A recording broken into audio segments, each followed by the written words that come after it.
All right, this is our pre-cal lesson, and we're going on section 5.5. We're going to do it in two parts. We'll do A part, and we'll come back and I'll have you another video with B part. First of all, we need to talk about what an inverse function is. Let me get, here's something to write with. We talked about inverse functions, and we had in Algebra 2, had you guys in Algebra 2, we had inverse functions. Pre-calculus, we had inverse functions. And what we did was, we had like f of x is equal to 2x plus 3. And we said, okay, we're talking about an inverse function, so what we're going to do on the inverse function, first write it, and we wrote it as y equal to 2x plus 3, like so. Now, when we find the inverse function, we used to say we're going to do two things. We're going to flip the x's and y's, switch the x's and y's, and solve for y. So we make our y's into x's, and our x's into y, and then we solve for y. We say, okay, we got 2y equal, we're going to subtract 3 from both sides. We got x minus 3, and we say that y is equal to x minus 3 divided by 2, when we divided both sides by 2. And then it wasn't a big deal, but I told you we're going to go ahead and write this thing in proper form, and we wrote it f inverse of x is equal to x minus 3 over 2. And this was the answer for an inverse function. Now, what we're going to do now is the same thing, only this time it's going to be with trig functions. So let me explain what we mean. For example, if we were to say sine of pi fourths. Well, let me do one that I won't have to use. So let's go sine of pi thirds. Okay, now we have our triangle memorized. 1, 2, square root of 3. We've got pi sixths, pi thirds. And if we want to say sine of pi thirds, we know that sine is opposite over hypotenuse. So opposite is square root of 3. Hypotenuse is 2. So we got the square root of 3 over 2, like so, for sine of pi thirds. Now, all the inverse function is we switch our x's and y's. Instead of saying sine of x equal to y, we would say arc sine of the square root of 3 over 2 is equal to pi thirds. We switched our x's and y's. We switched our x's and y's. Means the same thing. Now the biggie in this that I want you to get, it's just the opposite. If we take sine of pi thirds, we get the square root of 3 over 2. If we take arc sine, and this is read as arc sine, we have square root of 3 over 2 equal to pi thirds. We switched our x's and y's. Only difference is now we don't have to solve it. It's real simple. It's straightforward. Switch the x's and y's. Okay? I want you to look on page 440 for just a minute. Now, a couple of things right now. First of all, it bothers me that TJC went straight to section 5.5 and we skipped 5.4. That's okay. I just like we grafted our sine and cosine function, and we skipped grafting tan and cotan and cosecant and secant. I like that section. I got a feeling if we had not been out of school and we weren't in a time frame we got to get all this stuff in, that we would have covered that section anyway. But and we may be able to get to it for this semester's over with, but we'll see. Right now, I want you to turn to page 440, and on this section, the section does not cover the other inverse functions. The functions we're going to work with are arc sine, arc cosine, and arc tan. We're going to leave out arc cosecant, arc secant, and arc cotan, but that's okay. We'll get the concept, and that's okay. Now, if you look on page 440, as I've already said about 3 or 4 times now, the thing I want you to look at under sine, it says in the range is negative pi halves to pi halves.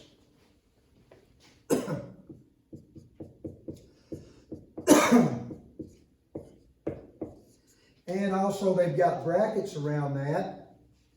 And the reason they have brackets around it is, as you know, it means it includes the negative pi halves and pi halves. Now, in the old days, when we had something like this, they would have told you, they would have made a difference. When I say old days, I'm talking 40 years ago, which seems kind of silly, but at any rate, there would have been a difference in this and this. Capital letter, small letter. That's not done that way anymore. And when we see this, this right here is going to be our range. And what it's telling us is, and we're trying to think like the calculator thinks. Calculator, if you plug in arc sine, it's going to give the answer between these two values. All the trig functions on the calculator are going to be that way. And then they'll let us figure out, well, what is it going to be in different quadrants besides being in quadrant 4 and quadrant 1. So just remember that you're between this. If you look on page 441, they give it for the range for the cosine. And if we look on page 443, they give the range for the tan. So that makes us think like a calculator. Now I want you to go ahead and look at problem number 3b, arc sine of the square root of 3 over 2.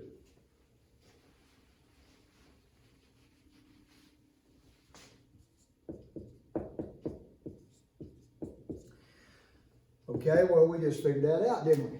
This is saying sine of what is the square root of 3 over 2. Sine of what is the square root of 3 over 2. Sine of pi thirds. Sine of pi thirds is opposite over hypotenuse. So sine of pi, arc sine of the square root of 3 over 2 would be pi thirds. And that's all we're going to be doing on these. We're just going to figure out, well, what would I have taken sine of in order to get this answer? Let's do another one. Let's look at 4b, arc sine of the square root of 2 over 2. Now the nice thing about it, all of these arc functions that they're giving you on problems 3 through 10 fit our triangles that we have memorized. And we've got two basic triangles that I had you to memorize. This is the 30-60 or the pi 6 pi thirds. This is the 45-45, and we have that memorized 1, 1, square root of 2. All right, so in this case, it's saying sine of what is the square root of 2 over 2. Now remember, I'm going to take the sine of 45 degrees, or pi fourths rather. And if I take sine of pi fourths, if this is what we're taking, sine of 45 or pi fourths, let me put pi fourths in here. Of course, we know that pi fourths and 45 is the same thing.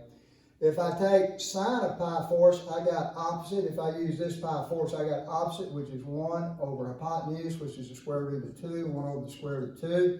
I see that I can't leave my answer like that. Remember, we don't leave radicals in the denominator. So I'd multiply by formal 1, square root of 2 over the square root of 2. And when I do, I would get 1 times the square root of 2, which is the square root of 2. Square root of 2 times the square root of 2 is 2. So I see that I get the square root of 2 over 2. And that's one of the little hitches that they throw at you. So sine of what was this? Sine of pi fourths was the square root of 2 over 2. All we're doing is going in reverse order. Okay, let's look at 3a a minute. Arc sine of 1.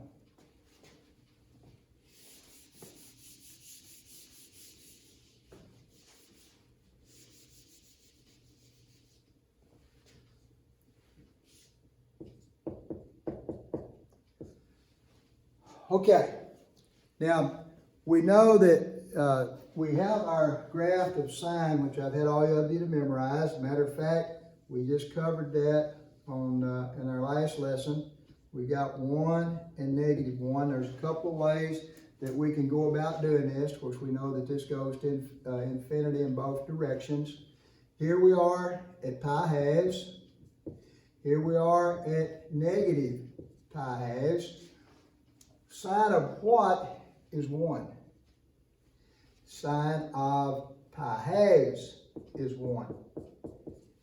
Whenever we're doing sine, arc cosine, and we've got of 1 or of negative 1, we want to think of it like this. Sine of what was 1? Sine of pi halves was 1. And we have those graphs memorized for sine and cosine. So whenever we hit that, no problem. We just look and think about where we were. And this is like the previous lesson that we had. Now, guys, that's basically problems 1 through 10. Let me do another one. This may bug you a little bit. Let's do one on the cosine on it. Now, again, there are multiple ways we could do this. Unit circle and so forth, but I think the way we're talking about now is probably the easiest. Look at number 10. Arc cosine of 0. This is 10A. Arc cosine of 0. I'm going to think of my cosine graph.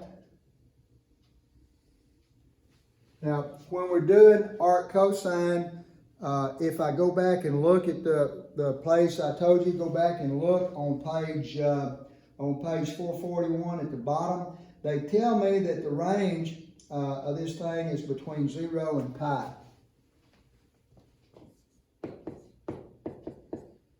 In other words, they want me to give the answers. We know that this is 0. This was what? Pi. This was pi halves. And we have this thing memorized. So we want our answers between 0 and pi. We want our answers between 0 and pi. And I should put a solid line because we know that the endpoints are included. So cosine of what was 0? Well, right here is 0. Cosine of pi halves is 0. Do multiple ways. Probably in the classroom I might explain some more ways, but I think I'm going to stop and when we're talking about on the axis, then I think we're going to go ahead and think of our graph to do that. Most of the time I like to do it this way. In comp math I would explain it this way. Reason being we can do this fast, we can do it in our head if we think about what our base graph is for sine and cosine. Now I'm going to talk about problems 11 through 21. Let me get my calculator.